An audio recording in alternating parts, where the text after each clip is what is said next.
Welcome, everyone. This is Papa Duke's the OG Social Network podcast here in the great state of New York, in the great city of New York City. I'm here in my home in Parkchester, in the Bronx, on a beautiful evening. I had a big overcast today. Today, we're having our special guest, the beautiful group, Nikki, Trey, and Chris, who's also known as Cyril. They're our special guests today from the FTP podcast, and they're all over. They're in LA. The gentlemen are in LA, and Nikki's in North Carolina. But we'll be discussing politics, the zeitgeist of the community, talking bullshit. It's going to be really an open conversation today, and I'm looking forward to truly having a great conversation with them. I want to give big shout outs to my sponsors, Produce 420, Green Spectrum CBD, it's so many, Surfside, Jade Stone Cannabis Branding, Wet Bod Distributors, and of course Silk Road. I love them so much. We have so much going on this week. I have so many things happening. You know, we have the GoFundMe going on campaign. You have all the information. Just go to GoFundMe, look for the OG Social Network podcast. Also, too, the New York State Canna Farms Tour has been getting a lot of interest. So it looks like we'll be starting that up in April. We'll be able to visit Canna Farms in Long Island and upstate. As soon as we hunker down and get all of the logistics, you all will know as soon as possible. Remember, we're also on YouTube. And we will also be oh my God, the analytics I saw on YouTube this last month has been amazing. Remember to just subscribe, like, comment, share. We also have our Patreon membership.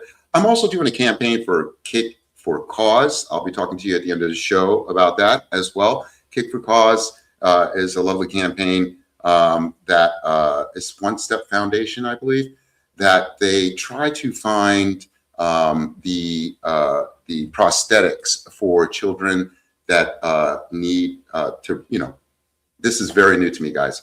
They're looking to get the foundation to get sponsors to buy prosthetics for children. They grow out of them and they cost so much money. We're going to talk more about that later in the show as well.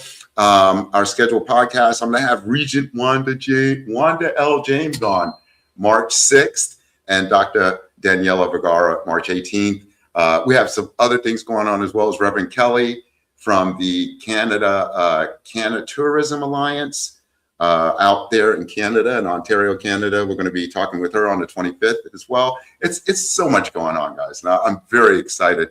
And I was invited to speak at this lovely 420 festival and summit in Niagara Falls. It's going to be April 19th and 20th. So it looks like for the first time I won't be in the city, but I'll let you know and keep you posted.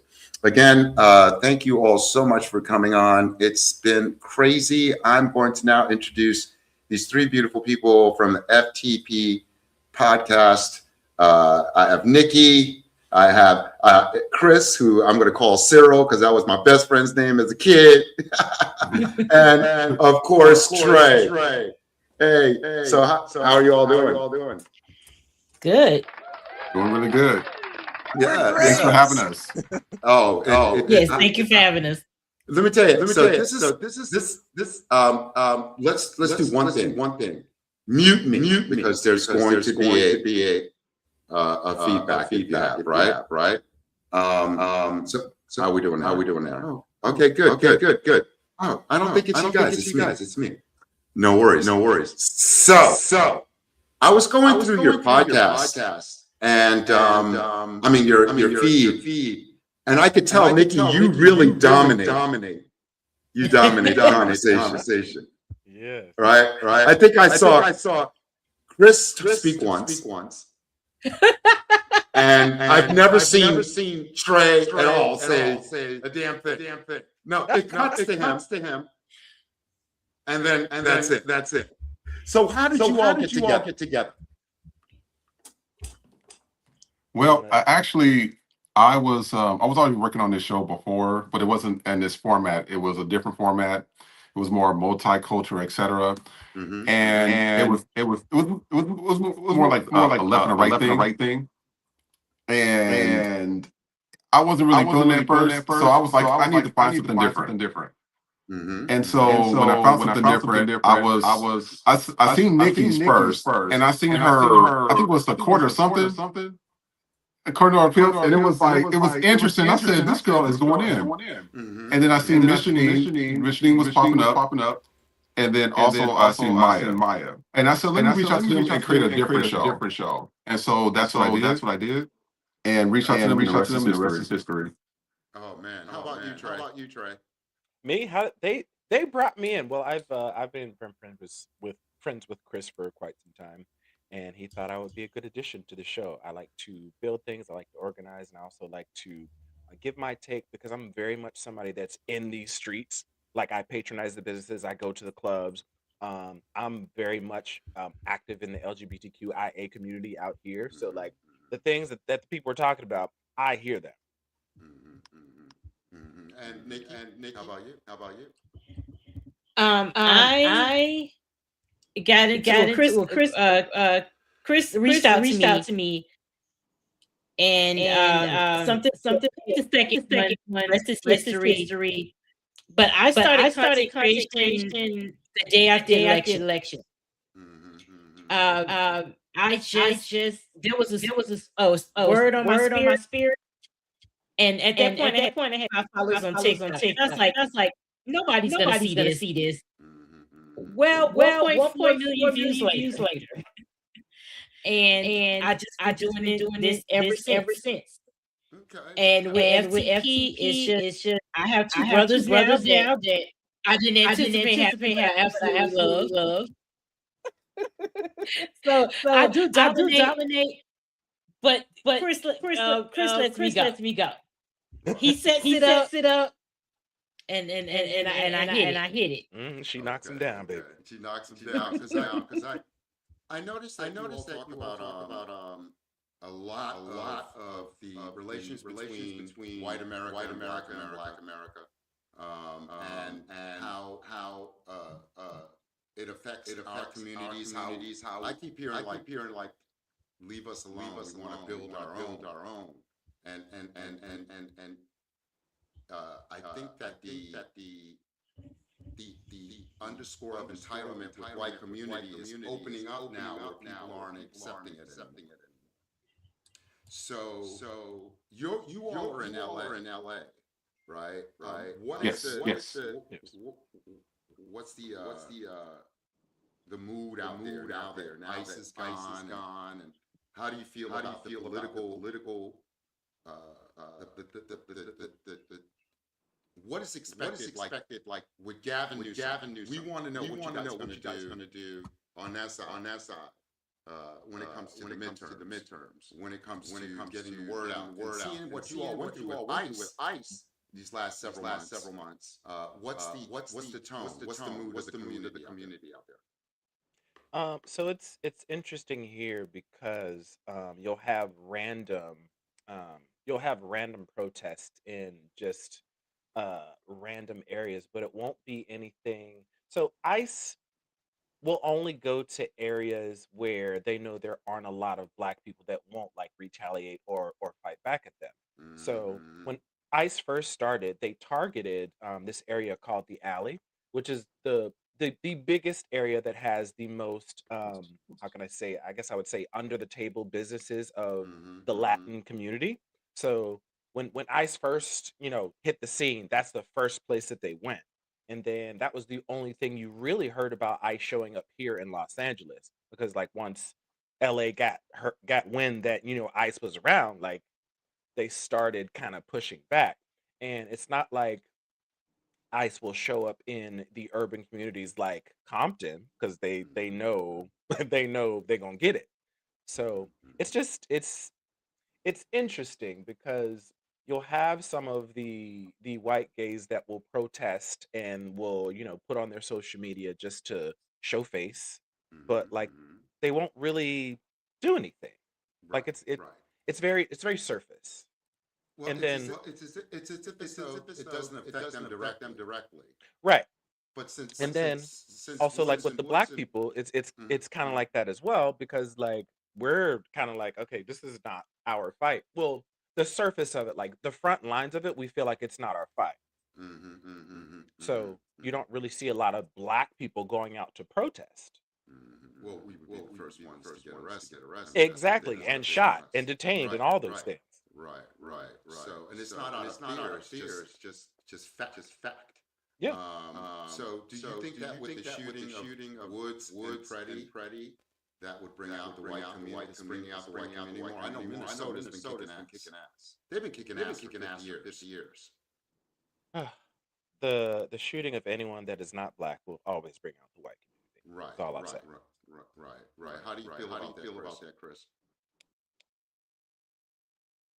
You're on mute.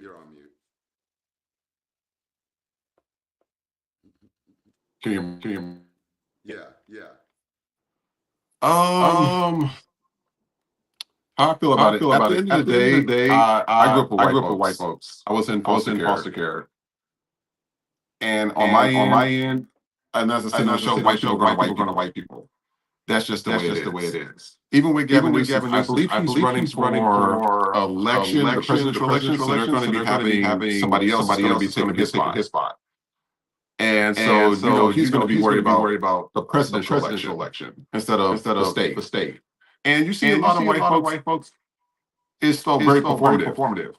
It's the same thing at work. They will sit there and act like, I care about Black people's problems. I care about everything going on. But then they go right in their desk and they go sit down.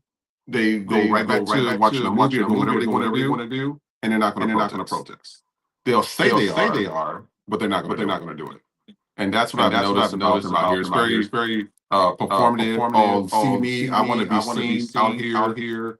Protesting, etc. But they really don't want to be a part of the real protest, which is, hey, I might get shot. I might get ran over. Right. And even with Alex Preddy and Renee Good incident that happened, I see white folks like, oh, I don't want to do that. I don't want to get shot. I don't want to get hurt.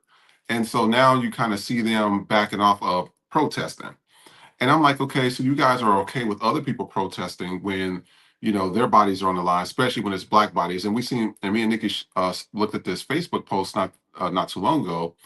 And when we looked at this post, it was a bunch of white folks on there pretty much stating, oh, why don't we go back to the regular scheduled programming where Black and brown are the ones getting shot? And it had thousands of likes. And I said, you guys tell us how you feel. It's like, I'm not surprised that people are saying that.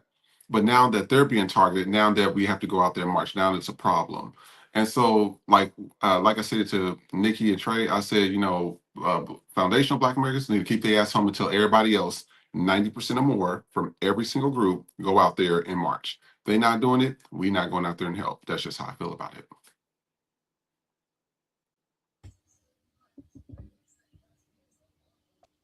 Nikki, how do you feel? What is it? My feeling is the same as Chris. I'm personally I'm not going outside, and you're not going to make me feel bad about that, because white people, and as I always say, especially when it comes to people of color, I make the distinction. I don't see myself as a person of color. I'm Black. But when it comes to a lot of POCs, they're very anti-Black until they get treated anti-white. Right. And as far as white people are concerned, they don't want us to fight with them. They want us to fight for them. They want to be a part of the revolution in terms of receiving the credit for attendance. Meanwhile, they get to go home and tell the story. Oh my God, I was there. I was part of the revolution. But Black people are leaving in body bags. That's what they want. They want us to be their human shield.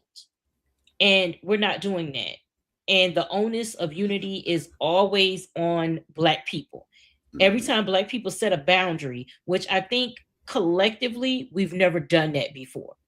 This is the first time collectively where we got together without, a meeting, without a mass, right, present. Like, we decided, we're not doing this anymore, because unity was November 5th, 2024. We voted correctly. Anybody else that didn't vote correctly, you're getting what you voted for, and you're a part of that. Whether you voted for Trump, whether you voted for Jill Wooden T. Stein, who pops out every 4 years, or you didn't vote at all. All three of those things collectively, those last two, you still gave a vote to him, whether you want to admit that or not. So this is to me, is white folks' business. White people have been destroying this country since black people built it. You want to burn it down to the ground? That's fine. We're not new to this. We're true to it. You can't do anything to black people you haven't already done before. God, I'm so glad I had him right now. Nikki will give it to you, baby. Nikki, I got. And the thing about it is like I found people to talk around the issue, and I've been telling people that I've been on this planet for 6 decades plus 2 years. And I cannot seem to grasp the reality of everything that's going on right now. It's blowing my mind. With everything that's been flipped in the past is now coming to light as truth. What is the most significant thing that has blown your mind, say, in the last 6 months? I want to start with Chris. So you said what happened in the last 6 months? Yeah, like what news has blown you away? For everyone, it's the Epstein files. It's these oh my God, that fucking administration. What is it that has impressed upon you to act and speak out on what's been going on? I'm not going to start with Nikki because she'll go on for 20 minutes. We're going to make her laugh. It's called Nikki cooking. I would say the thing that got me the most in regards to this has to be that nothing has been done about this. Zero. I mean, the man is still in office. All these files have been released. You already know his history. Sexual assaulter, grab him by the pussy, 6 bankruptcies, bankrupt a casino, all of his businesses were failed, multiple sexual allegations, terribly at running the country. It's just everything about it, and he's still there. But it's not just him; it's all the people there. You can look at Pam Bondi. You can look at RFK Jr. And I always get on RFK Jr. because me being from Kansas. This is why I say I'm not shocked. I said I'm used to seeing mediocre or below average white dudes like that, or white people get positions like this. Yeah, me too. And they would get a position, and they would have the most qualified Latin person or black person sitting right in front of them. They will go outside the company. They will go on the streets to search for somebody so that person can be your manager, and then you have to do their job and train them on it. And so that's why I said I'm not shocked, because I said they keep talking about DEI, and we said no, WEI, white, entitled, incompetent. Because I said, if you look at this, I mean, you got people with no degrees, no experience, never worked in the field before, but he's sitting here trying to give you medical advice. Yes. And not only that, he's a chain smoker and a heroin addict. That makes it even worse. I sit there and I look at this like, this is exactly what I be talking about. And the reason why they keep saying DEI is because white folks don't like to compete for jobs. 9 times out of 10, if it's not somebody, if they're not qualified, they'd rather get it based off their white skin. And I've dealt with that so many times. And then you just go down the list. You even go down to McMahon. She lied on her resume. Yes, she not did. only did she lie on her resume, she still got the job. Yeah. So this is why I tell you, I'm not really shocked about anything right now. Especially not with the white folks. Everything that's going on right now, all this performative, they're so outraged about this, and then they nothing. Like everybody's still in the same positions. So I'm not really shocked. Well, what we're going to do is take a quick commercial break, and I'll be right back. For too long, cannabis branding relied on outdated stereotypes. We're here to change that. Jadestone is a woman-owned, strategy-first creative agency, building brands that stand out, resonate, and perform. With white glove service and meticulous attention to detail, we transform ideas into bold identities and memorable experiences. From brand strategy and visual identity to packaging and dispensary design, every touchpoint is intentional, refined, and crafted to make your brand unforgettable. Let's create something extraordinary together.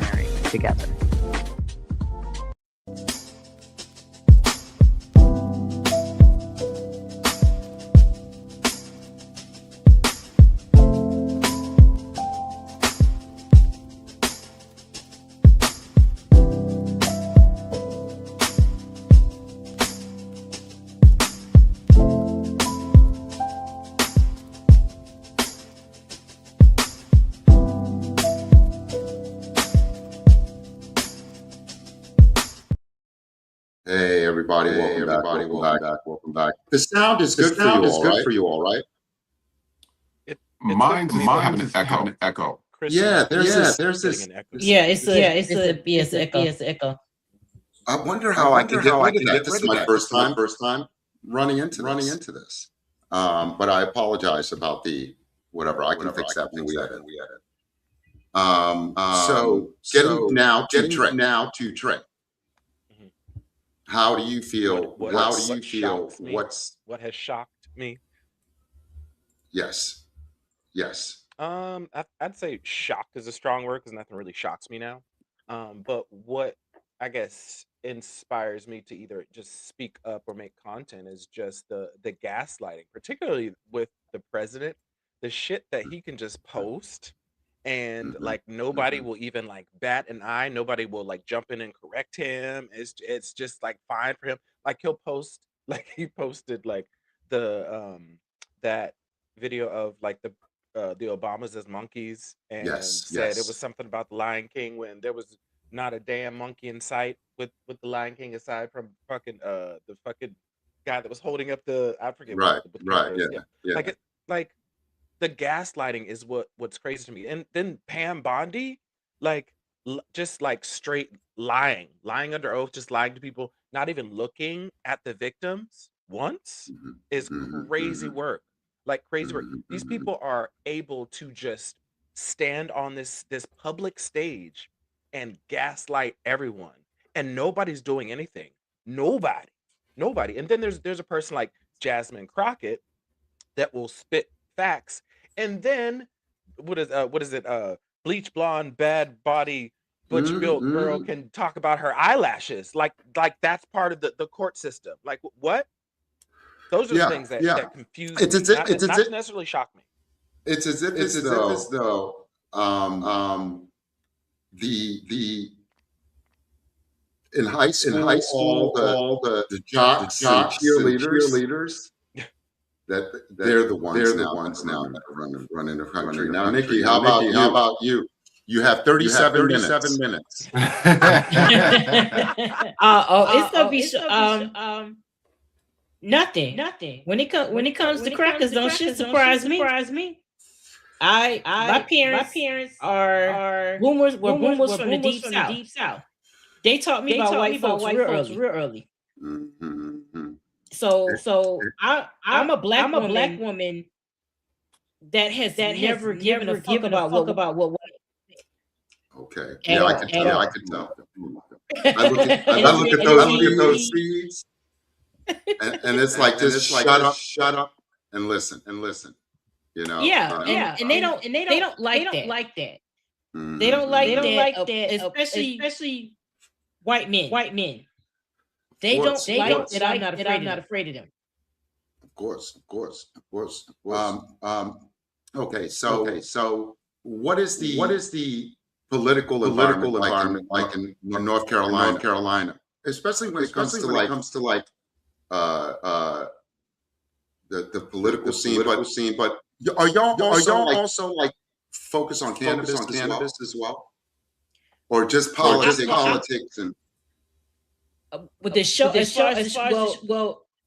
With North Carolina, I've just been here a month, so I'm not sure. So I can tell you from the Miami perspective, because I've been there 45 years. it's heavily. I live in a neighborhood that was basically the Miami version of Cuba, where it's flags all over, and they've always been Republican, and they've always been anti-black. And knowing that, and seeing this election, especially compared to 2016, 2020, and now. Latino people in Miami are political pick-me. They will pop their pussy for a Republican real quick. That's it. So I'm glad that they're getting what they voted for. If you gotta get rest in peace, like that's it for me, because you want to be anti-black. Then that's the consequences. We have a song that I wrote for one of our commercials, and it says, "Didn't vote black, got that ass sent back." There you go. Damn. Oh, Jesus Christ. Yeah, I'm very concerned about what we are going to be like after the midterms. To midterms. So, what is your prediction regarding the midterms? He's gonna probably try to invoke martial law before that time. So there won't be no midterms. Everybody says that. There's a lot of people say. I guess I'm more optimistic about it. How about you, Chris? Well, actually, I was watching a story yesterday, and I guess they were doing like early voting or something, and they found out that they've been removed from the registration. And this is the person that's been voting for the last 30 years. So those voter rolls that they were taking, they're purging people off that. Primarily Black and Latino. And as I said before, I don't think things are going to go the way everybody thinks. I think people need to look back at January 6th. I think that was child's play. I'm not optimistic. I'm very pessimistic about what's about to happen. More of a realist. And it's just too much going on. And then not just that. You just seen two white people, Renee Good, and Alex Preddy get shot in broad daylight in front of everybody, and how the government treated them. So I really think that people need to pay attention to what's about this midterms. What about you, Trey? When it comes to, I'm kind of in the same boat with Nikki, but I think didn't they just pass? Oh, I hear the echo now. I really hear it. Yeah. You know what I want to do real quick? This is what we're going to do.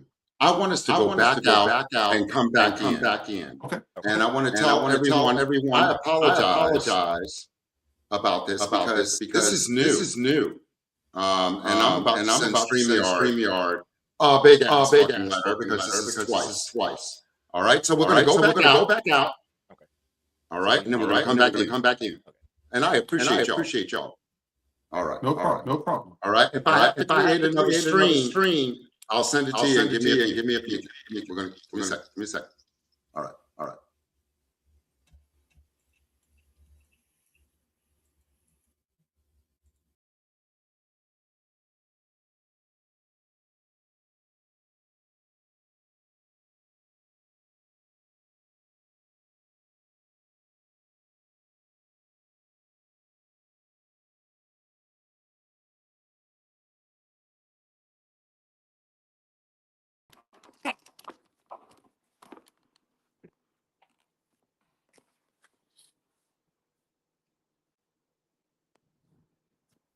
Can you hear me?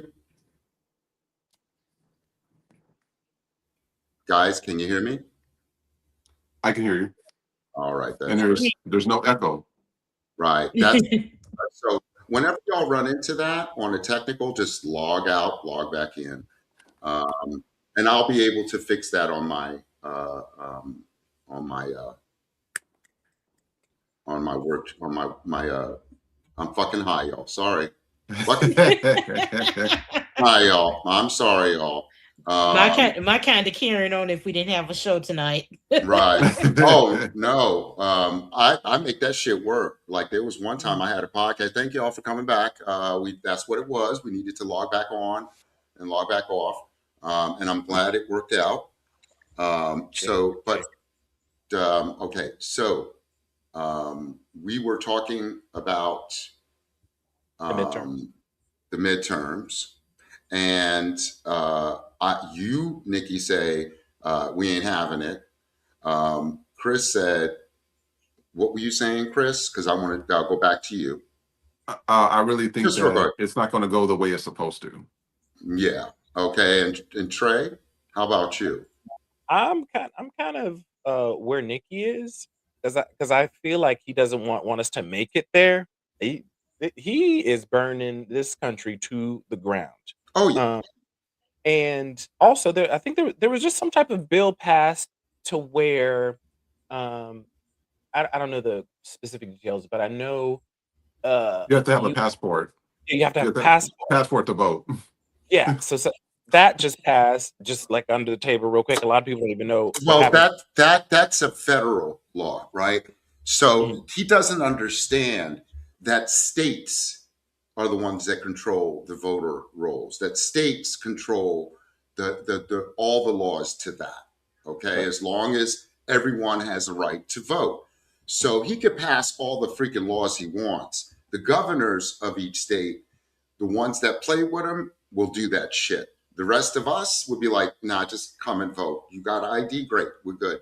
And that I'm also finding that people are now seeing the error in their ways, white communities, and I'm optimistic. Okay, yes, there will be a form of a civil war, but not the type. It'll be more of an ideological civil war. And these blue states, we bring in the money. We bring in New York and California. Okay, literally cover 50% of the budget, and the Northeast region is the richest region in all of the nation. You see, we're the highest in education. We have better living standards in many areas. Yes, there is that, they will cut their nose to spite their face. But like, what I'm finding is that there is an ideological awakening. I'm trying to be as optimistic as possible because I've seen some shit. I was 1968. 1968, the world was burning. Burning everywhere.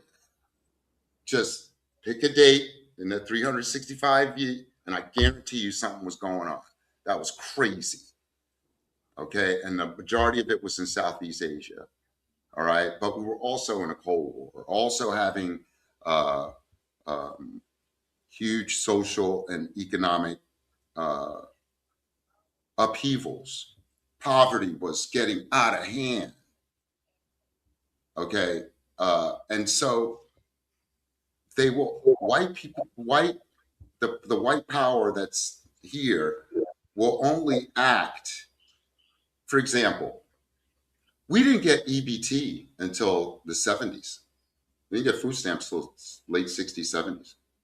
White people had had food assistance since the 30s. All right.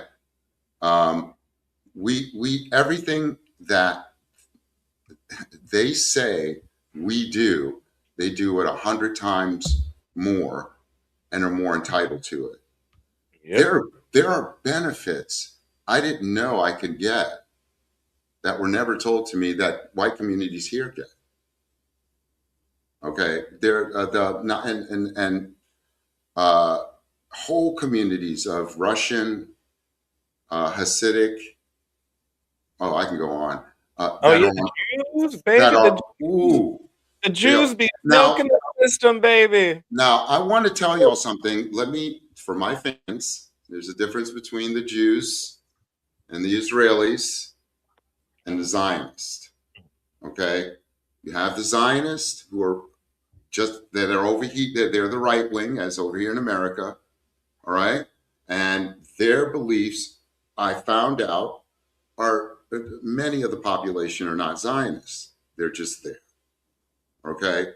Now, Jewish people in the world, I know them. I've lived with them. They fucking hate Israel.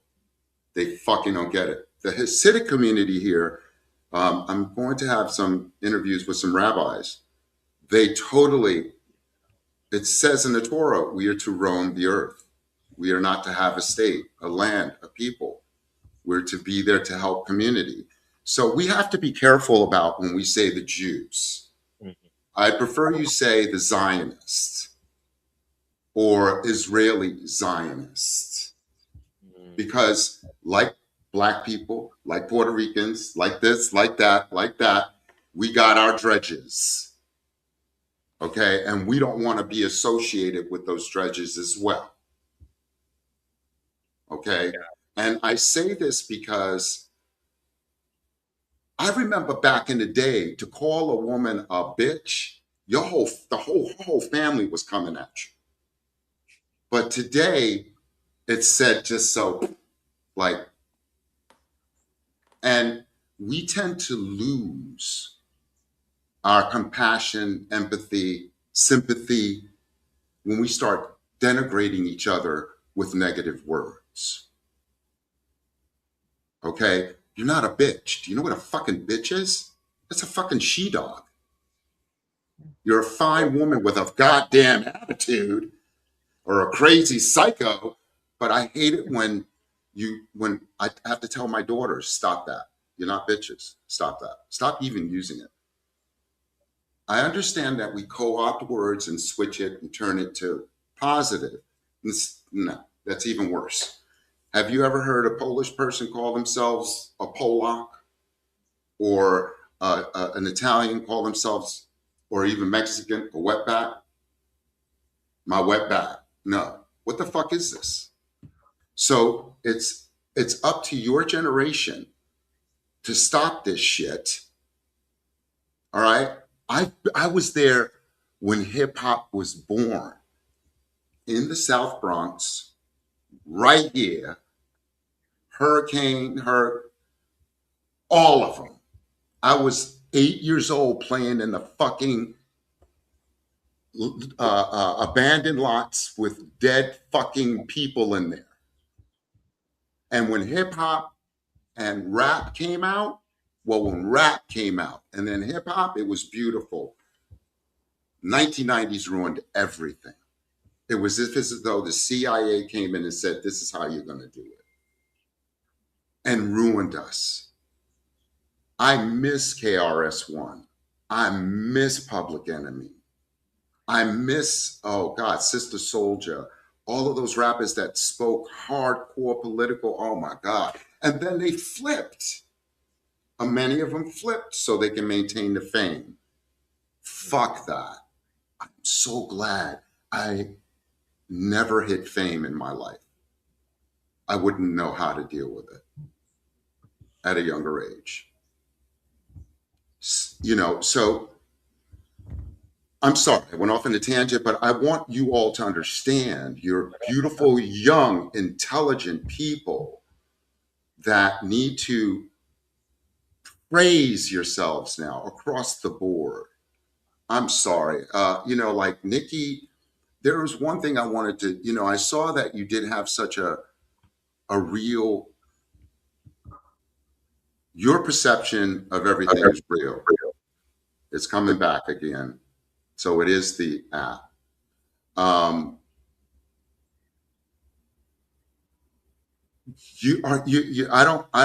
want to know, you do see optimism though, right? I guess you do see. I'm not an optimist. I'm not a pessimist. I'm a realist. Okay. I see it how it is. Would I like it to be better? Of course. I'm not, doom and gloom over here, but I have to be realistic as a Black person living in this world. Mm-hmm. Okay. My mother saw how the world treated her as a Black woman, so therefore she knew how the world was going to treat me, and she prepared me for that. So when I go in rooms with white people, I let them know I speak their language. They'll never be able to speak mine, but I'm fluent in theirs. And that immediately puts them in a position to where they can't talk about me. They have to talk directly to me. And so I've always been the person that I am from a very early age. I spoke my mind. I said, whatever comes to my mind, because that's the only way I know how to be. Right. Then there are times when I have to, have a little decorum in certain situations. Obviously, we have to code switch, but the older I get, the less I'm doing that. Like, this is who I am, and you're either going to accept it or you're not. I don't do respectability politics. A lot of people have a problem with the language I use. Okay, well, if you can't get the message because you're too stuck on the delivery, then that speaks to your level of comprehension, not mine. Your failure to comprehend is above my level of assistance. So if you can't get what I'm saying because you're stuck on how I say it, then you're choosing not to get the point. Nobody has a problem when it's Richard Pryor, it's Paul Mooney, or it's any other black male podcaster saying the same things that I say. But because I'm a woman and a black woman on top of that, then there's this stigma.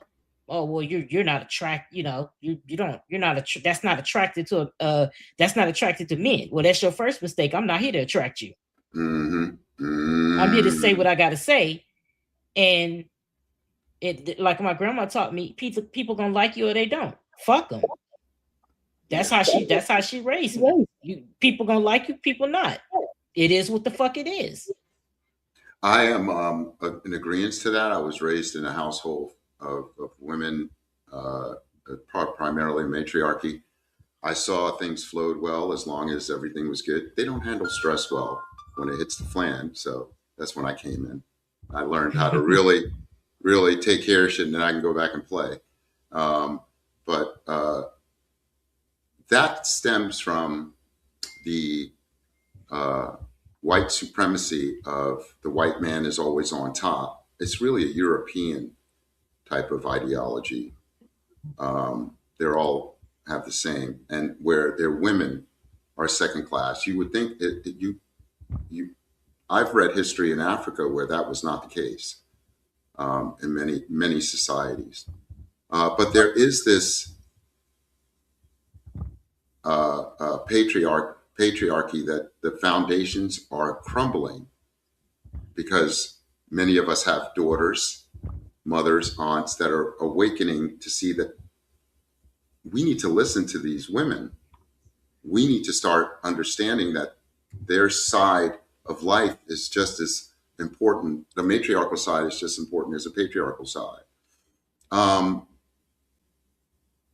In your view, I'm going to ask Trey and then Chris. When you hang out with your well, Trey, you're on the you're LGBTQ. I'm a bi guy. Okay, bi guy. See, that is beautiful to me. I think people are able to love. I'm straight, and for my generation, it started the open sexual, and you all have taken it to a whole new level. When you all together, Trey,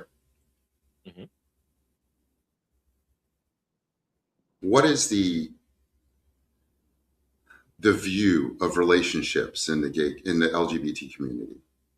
The view, like more specific question. Yeah, like how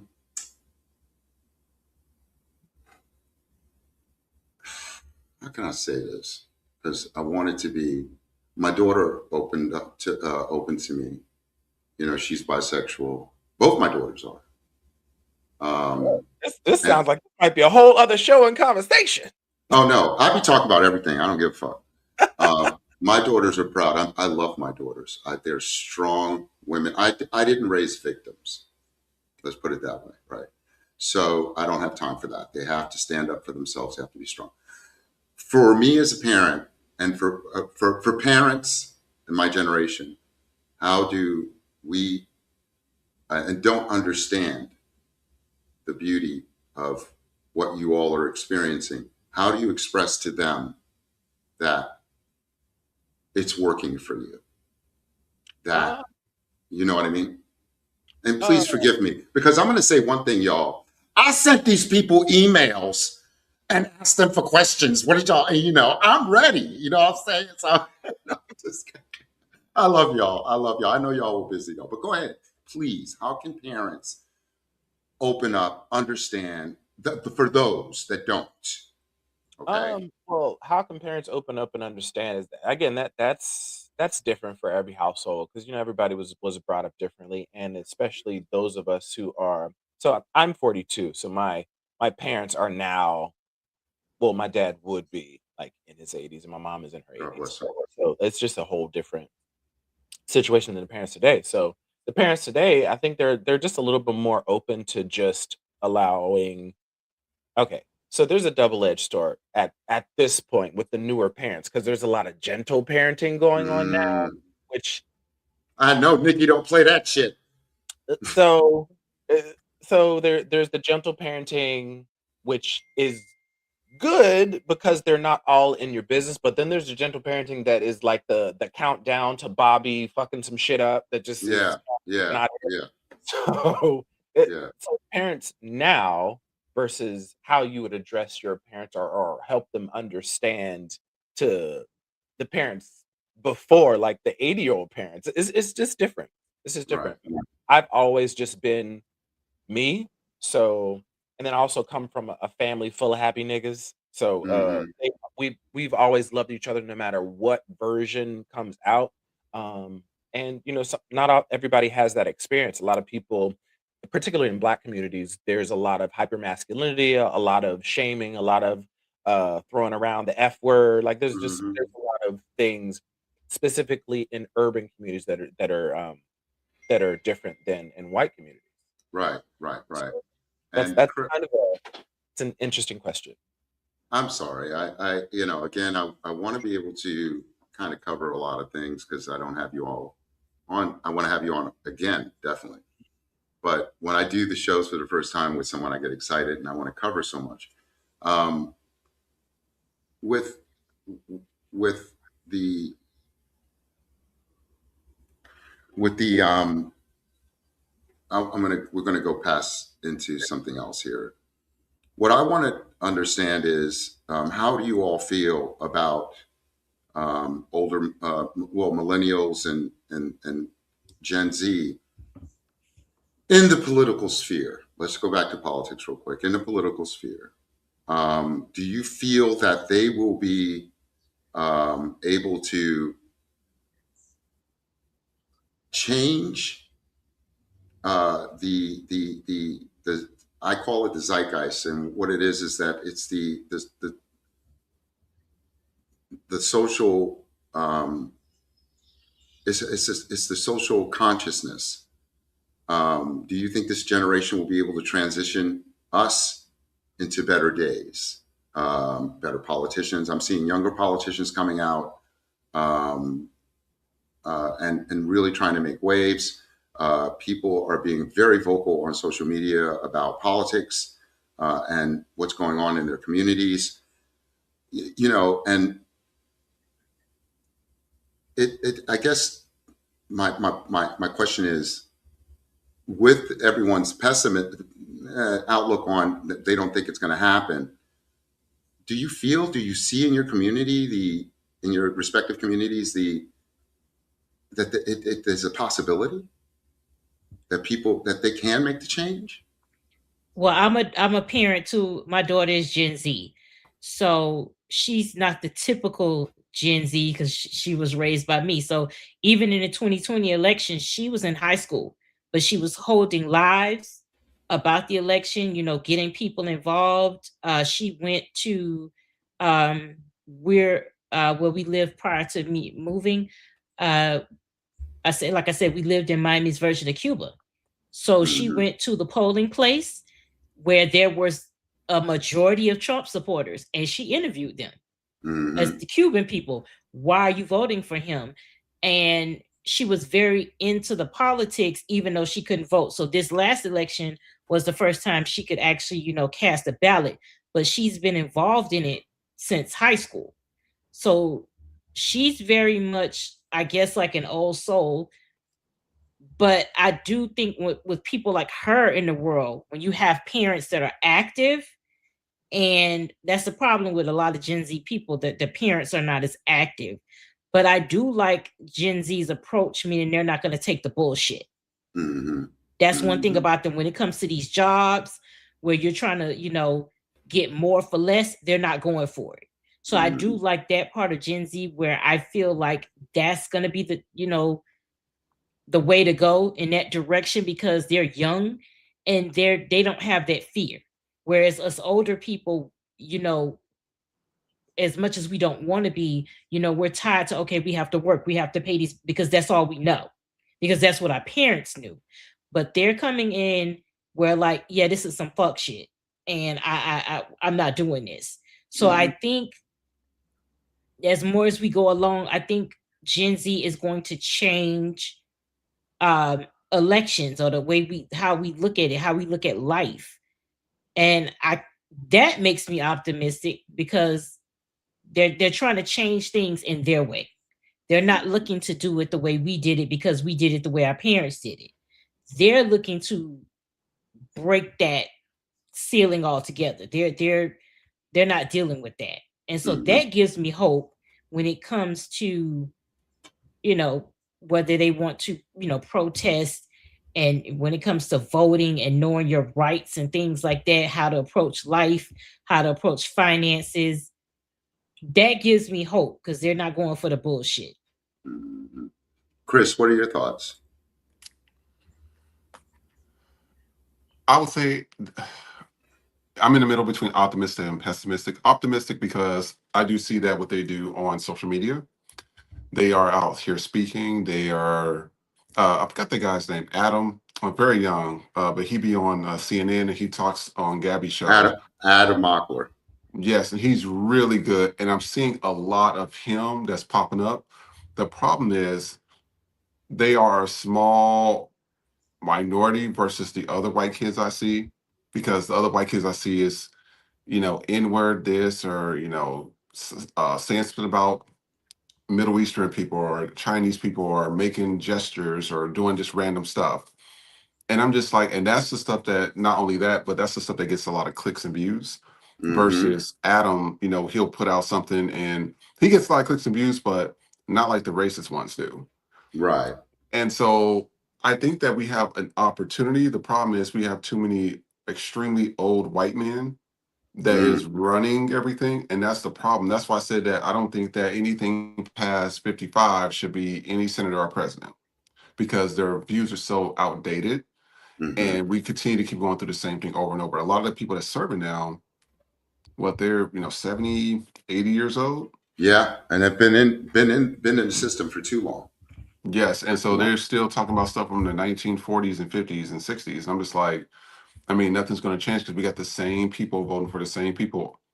And we know how bad gerrymandering is as well. But that's why I said that, with everything that recently happened, if these red states continue to vote red after they are in poverty still, they're still going through struggles, et cetera, and they see everything that's going on, then they deserve what's happening to them in the red states, in those rural areas. Because you can't call yourself intelligent and not know that you're being had. And that's why I'm hoping that the kids get there, but you never know, because they reach that, I don't know what it is, about 30s and 40s, they reach that 30-40 year age, and they start turning into their grandfathers. Yeah.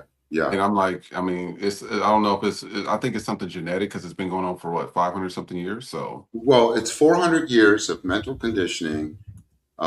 It's really before that. The 1513 Papal Bull was written for, Europe to, hey, let's stop killing us and let's go kill everybody else and take their resources. And it's a mental conditioning that's going to take probably another 400 years to get rid of. And I tell young people the best way to do it is work together. no one is better than anyone else. Everyone's got issues, problems. You can't really get too deep with them in the beginning. You want to keep it real, but I have faith that we are going to have a very hot summer, but we will be able to regain the power in the House, in the Senate, and if it comes to that, holy shit, I got to buy more weed. Really, I got to buy more weed. I'm sorry. Shit. Give me some. I got to be thoroughly medicated for this shit. Because this is like, I can only imagine what my grandparents and my parents are, like, holy shit, the world's about to burn. And I'm actually experiencing this now and seeing the truth. We're seeing the hardcore truth of it just from the Epstein files alone. And the people that are culpable in all this. So I got to tell you, you all are amazing. I want to thank you all for coming on. I'd like to do this again, and please, answer my emails. Don't be waiting until like the day of the show. What's going to be going on with FTP? Well, FTP right now, we're currently working on trying to get a studio, and we want to have lives. As we've seen, doing your show live is so much better because you get everybody's interaction. And for some reason, us three with a few other people that come on the show, it just works. And so people like our authentic selves that we bring to it. Yes. And they also like some of the mess ups, as long as it ain't a sound issue, but they like some of the like mess ups. They like you guys. We like that you guys are not overly edited and that you guys are being real. And so that's our next step right now, is to try to go live and try to get into an actual studio. Okay. Trey, how about you? What's up? Me specifically, I do the leopard print most. I am the multi-hyphenate of the group. Like, I work in music, I work in fashion, I do like social media things, and I also MC and do events and things here. So I'm all over the place. Okay. FTP is really awesome because I get to bring that to the table and also really get into the community and educate myself on politics. I prefer to stay away from politics just because Right. that I don't like it. I'm an artist, and it fucks with my art in some ways, because when I have to think about reality, like, a lot of my art comes from being able to dream, being able to believe in something that is better. But seeing all this real shit is fucked up. Right. Right. I think that's why many artists are drug addicts. So don't go there. But Too late. Just kidding. yeah, no. I mean, because I'm going to make sure that the next show will be more art themed and more entertaining and more for you as well. Nikki, how about you? What are you going to be doing? I mean, I know with FTP, but it looks like, you're just going to start a revolution. I have my own podcast, and I also have things that my side content, but mostly right now I am focused with FTP. So I do the promotions, the commercials. So I write the songs, I do the music. Oh, okay. I design the merch. So it's just, really getting FTP off the ground. It's like, we're in this, it started out as, hey, let's do this, but we're really building a brand, and we want to expand to like a network. So just trying to come up with different ideas, content, and things like that. So that's what I tend to spend most of the time on. But it's worth it. We're building a serious brand, and we just want to take it. Just want to take it to the next level. We want to have our own place where we can say what we need to say. We can give back to our community, and we're not restricted. We don't have to worry about being shadow banned. We don't have to worry about playing politics with social media.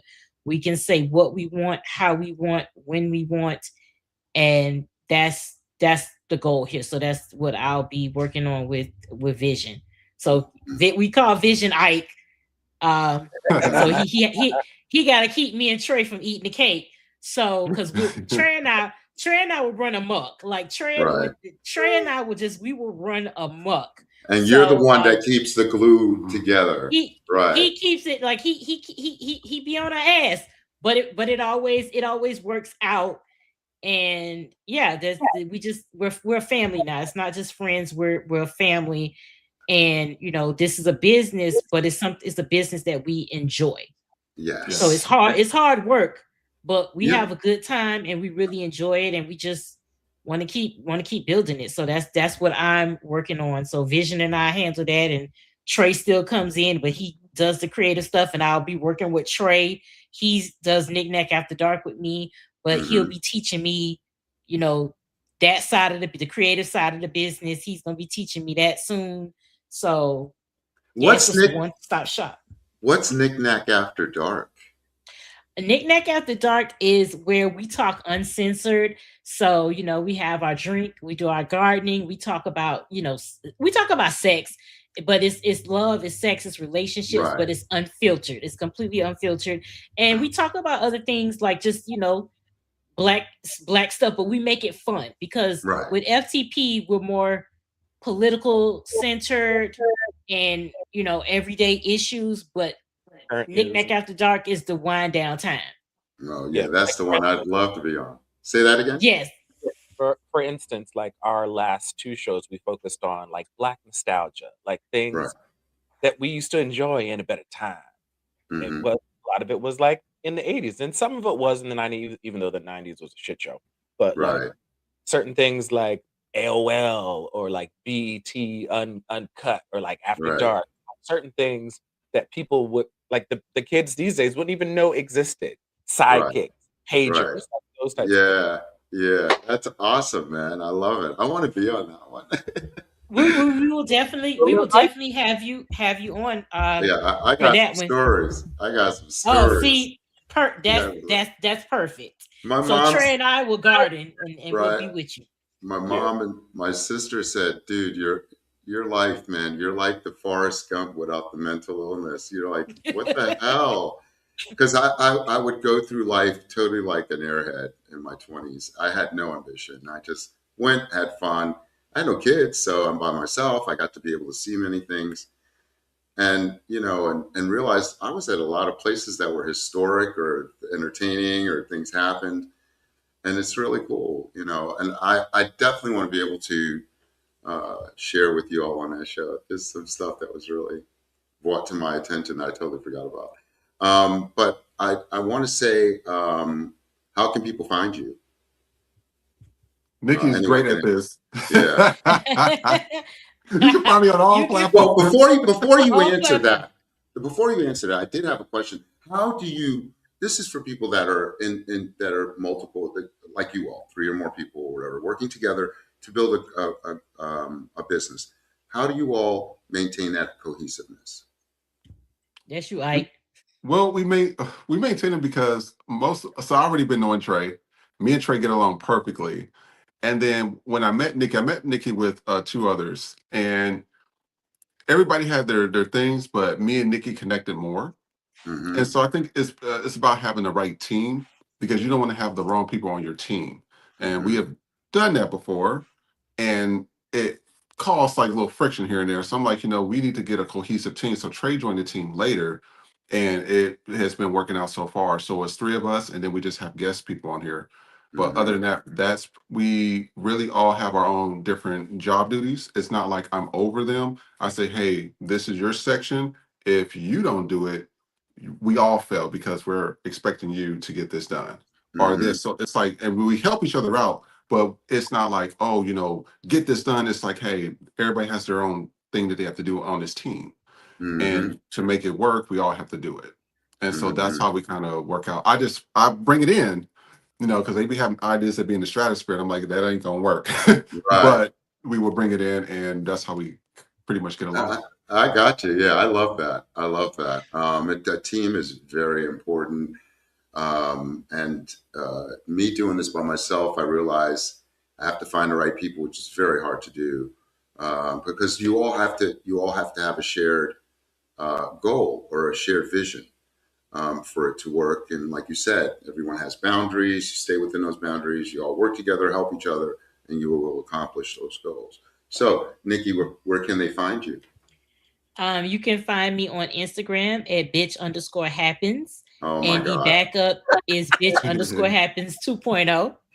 I have been, all right, let me tell you, I was looking for you guys too, like in LinkedIn everywhere, and all I found was FTP. Are you serious, bitch?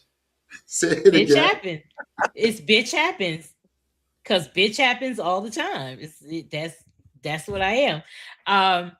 And you can find FTP Podcast. We're on YouTube at FTP Podcast. No, For the People Podcast Show. I'm sorry.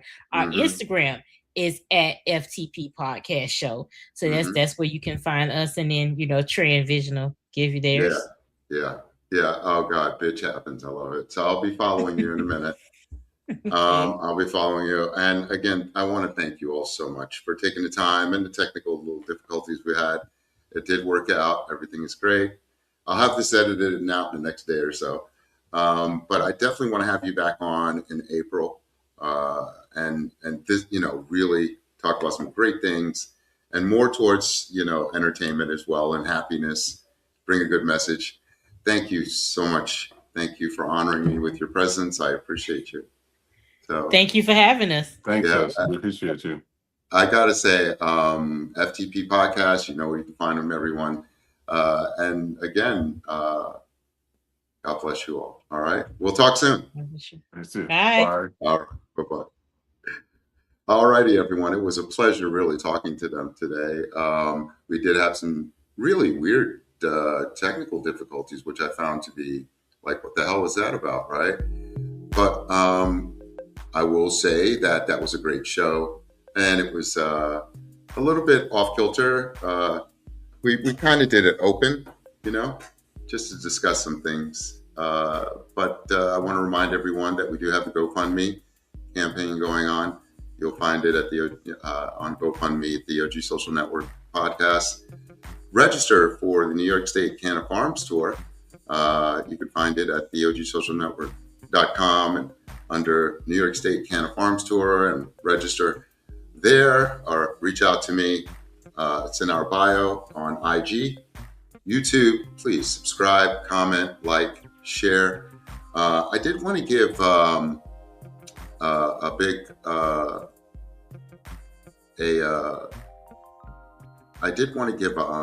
shout out to Kick for Cause and the One Step Foundation, I believe. So, and be able to let you know that they'll be having on April 25th a special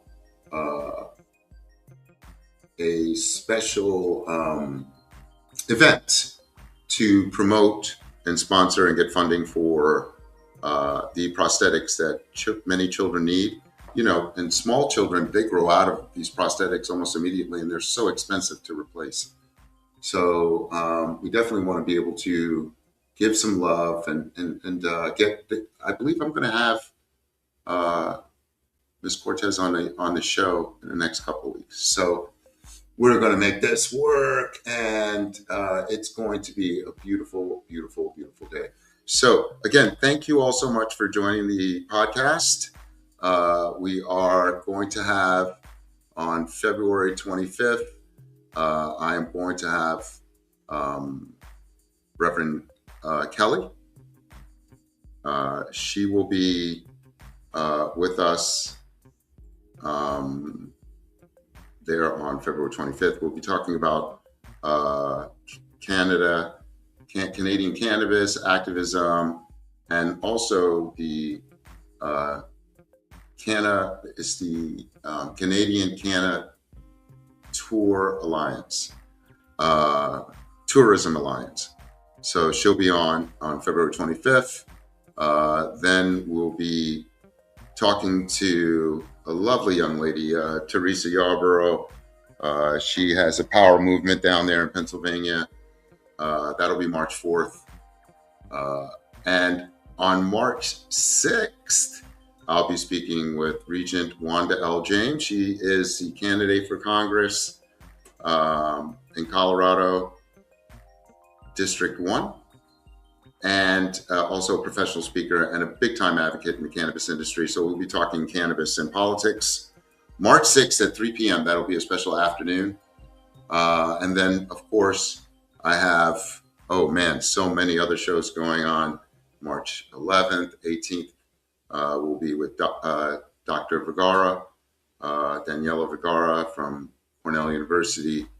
And March 25th, that's March 18th, and March 25th, we'll be with Sohan Bashar at Silk Road, talking about life, love, and him running his business. So I love that guy. He's one of our great sponsors. So again, I want to thank everyone. We're going to take a quick commercial break, and I'll be right back. At Proteus 420, they provide high-quality services and educational resources to support your growth and help you thrive in the cannabis community. Efficient inventory management ensures you maintain a reliable product supply and avoid stock shortages. Their point-of-sale service tracks sales activity, helping you identify best sellers, top employees, and valuable customers. Stay compliant with built-in reporting, alerting you to the latest state and local regulations. With payment processing, accept payments seamlessly across various methods, including cash and debit. Their customer relation management system builds loyalty, ensuring tailored offerings for repeat business. Proteus 420, empowering your cannabis business for success. Hey everybody, we're back. All righty, so I'm going to go ahead and let it go. Let you all know I appreciate you all. We are having some weird stuff going on here with StreamYard, so I'm definitely going to reach out to them. But again, I want to thank everyone so much for attending the show today. We will be back next week. Thank you. Appreciate you. God bless. Remember, all of you, please remember to relax, relate, and release. I appreciate you all. God bless and good night.